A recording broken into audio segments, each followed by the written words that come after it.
गाय चराई। आज तुम राजाओं को ज्ञान देने आ गए? तुम ग्वाले का हम लोग ज्ञान सुनने आए हैं? पकड़ो इसको, गिरफ्तार करो, बंदी खाने में डाल दो। दुर्योधन हरि को बांधने चला।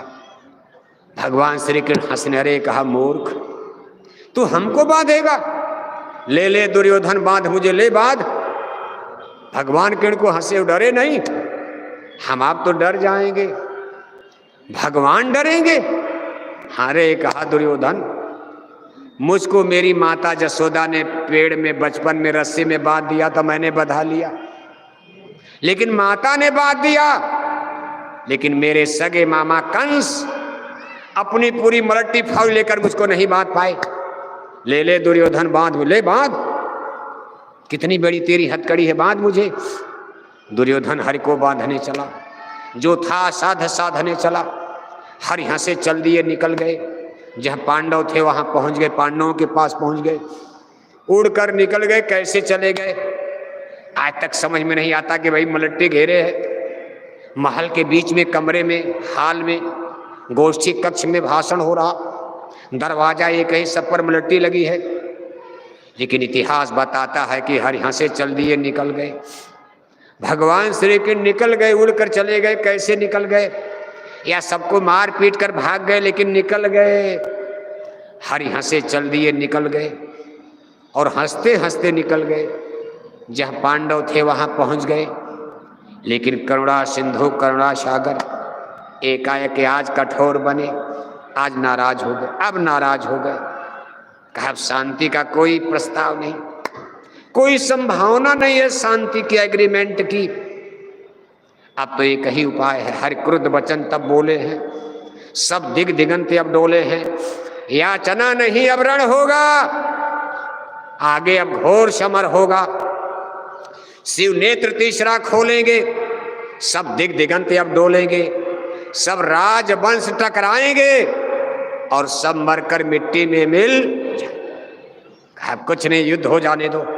हे युधिष्ठिर, शांति के सारे दरवाजे अब बंद हो चुके हैं, एक बार भिड़ंत हो ही जाने दो। धरती पापों के बोझ से बोझिल हो चुकी है।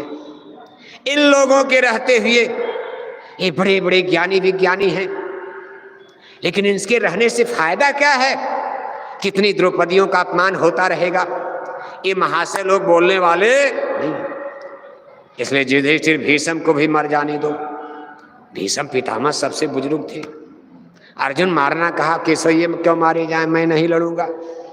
अरे कहा, इनको आप देख रहे हो, द्रौपदी रो रही है, इनकी तरफ देख रही थी। पितामह बोलो, एक बार बोल देते तो दुर्योधन कांप जाता।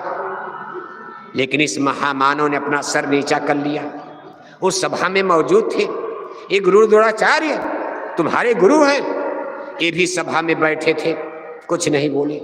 इन लोगों को भी मारो, मर जाने दो, खत्म हो जाने दो।